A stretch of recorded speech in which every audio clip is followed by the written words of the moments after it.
ಯಾವ ಸನ್ಮಾನ್ಯ ದೇವೇಗೌಡರ ರಾಜಕಾರಣ ಬಹುಶಃ ಅವರು ಹಾಸನ ಜಿಲ್ಲೆಯ ಮಣ್ಣಿನಲ್ಲಿ ಜನಿಸಿ ಈ ಒಂದು ಪವಿತ್ರ ಭೂಮಿಯಲ್ಲಿ ಒಂದು ಸಾಮಾನ್ಯ ರೈತ ಕುಟುಂಬದಲ್ಲಿ ಜನಿಸಿದಂಥವ್ರು. ಅವರ ರಾಜಕೀಯ ಜೀವನ ಬಹುಶಃ ಒಂದು ಸೊಸೈಟಿಯ ಚುನಾವಣೆ, ಆಂಜನೇಯ ಕೋಆಪರೇಟಿವ್ ಸೊಸೈಟಿನ ಯಾವುದೊಂದು ಸೊಸೈಟಿ, ಆ ಹೆಸರಿನಲ್ಲಿ ಪ್ರಾರಂಭ ಆದಂಥ ಸೊಸೈಟಿಯ ಚುನಾವಣೆಯಿಂದ ಅವರ ರಾಜಕೀಯ ಈ ಜಿಲ್ಲೆಯಲ್ಲಿ ಪ್ರಾರಂಭ ಆದಂಥದ್ದು.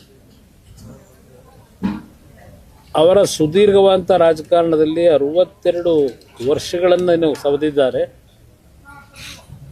ರಾಜಕಾರಣದಲ್ಲಿ ಮೊದಲನೇ ಬಾರಿಗೆ ಅವರು ವಿಧಾನಸಭೆಗೆ ಆಯ್ಕೆಯಾದಂಥದ್ದು 62ರಲ್ಲಿ. ಅಲ್ಲಿಂದ ಅವರ ಒಂದು ರಾಜಕೀಯದಲ್ಲಿ ಬೆಳವಣಿಗೆಗಳು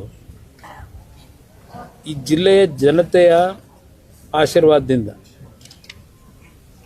ಒಬ್ಬ ಸಾಮಾನ್ಯ ರೈತನ ಮಗ ದೆಹಲಿಯ ಕೆಂಪುಕೋಟೆಯಲ್ಲಿ ರಾಷ್ಟ್ರಧ್ವಜವನ್ನು ಹಾರಿಸ್ತಕ್ಕಂಥ ಶಕ್ತಿ ಬಂದಿದ್ದರೆ ದೇವೇಗೌಡರಿಗೆ ಅದು ಪ್ರಮುಖವಾಗಿ ಹಾಸನ ಜಿಲ್ಲೆಯ ಜನತೆಗೆ ಸೇರಬೇಕು. ಅವರ ರಾಜಕೀಯ ಜೀವನದ 7 ಬೀಳುಗಳಲ್ಲಿ ಅವರು ಚುನಾವಣೆಯಲ್ಲಿ ಸೋತಿರಲಿ ಗೆದ್ದಿರಲಿ, ಅವರಿಗೆ ಒಂದು ಮಾನಸಿಕವಾಗಿ ಸ್ಥೈರ್ಯವನ್ನು ತುಂಬಿರ್ತಕ್ಕಂಥದ್ರಲ್ಲಿ ಈ ಜಿಲ್ಲೆಯ ಜನತೆಗೂ ಸನ್ಮಾನ್ಯ ದೇವೇಗೌಡರಿಗೂ ಅವಿನಾಭಾವ ಒಂದು ಸಂಬಂಧ ಇದೆ ಅಂತಕ್ಕಂಥದ್ದು ನನ್ನ ಅಭಿಪ್ರಾಯ. ಅವರಲ್ಲೂ ಸಹ ಈ ವಯಸ್ಸಿನಲ್ಲೂ ನಾವು ಕಾಣ್ತೇವೆ. ಹಾಸನ ಜಿಲ್ಲೆಯ ಬಗ್ಗೆ ಅಷ್ಟೇ ಅಲ್ಲ, ಪ್ರಮುಖವಾಗಿ ಹಾಸನ ಜಿಲ್ಲೆ ಅವರ ಮೊದಲನೇ ಆದ್ಯತೆ. ಅದರ ಜೊತೆಗೆ ಇಡೀ ದೇಶದ ರೈತರ ಬಗ್ಗೆ ಅವರಲ್ಲಿರ್ತಕ್ಕಂಥ ಕಳಕಳಿ ಏನಿದೆ ಅದೆಲ್ಲವನ್ನ ನಾವು ಹತ್ತಿರದಿಂದ ಗಮನಿಸಿದ್ದೇವೆ. ಈ ಒಂದು ಕಾರ್ಯಕ್ರಮಕ್ಕೆ ಅವರೇ ಇವತ್ತು ನಮ್ಮ ಮಾರ್ಗದರ್ಶಕರು.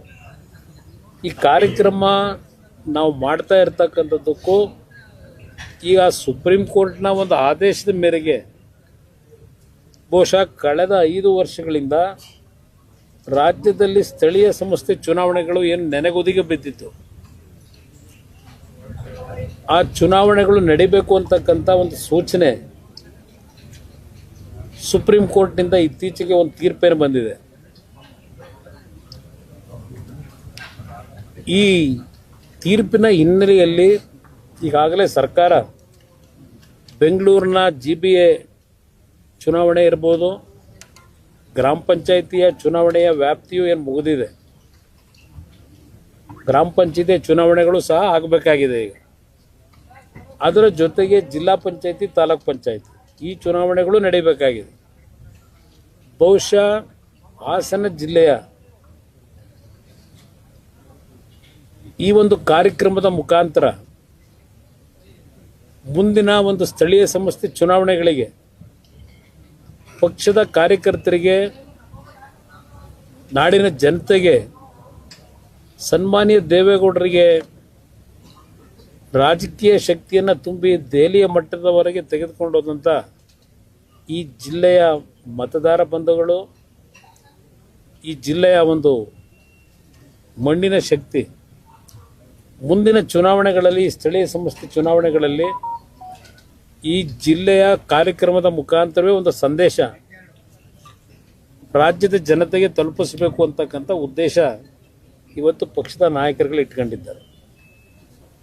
ಆ ಹಿನ್ನೆಲೆಯಲ್ಲಿ ಬಹುಶಃ 24ನೇ ತಾರೀಕು ನಡೆಯತಕ್ಕಂಥ ಈ ಒಂದು ಸಭೆ ಜನತಾದಳಕ್ಕೆ ಒಂದು ಅತ್ಯಂತ ಮಹತ್ವವಾದಂಥ ಸಭೆ ಅಂತಕ್ಕಂಥದ್ದು ನನ್ನ ಅಭಿಪ್ರಾಯ.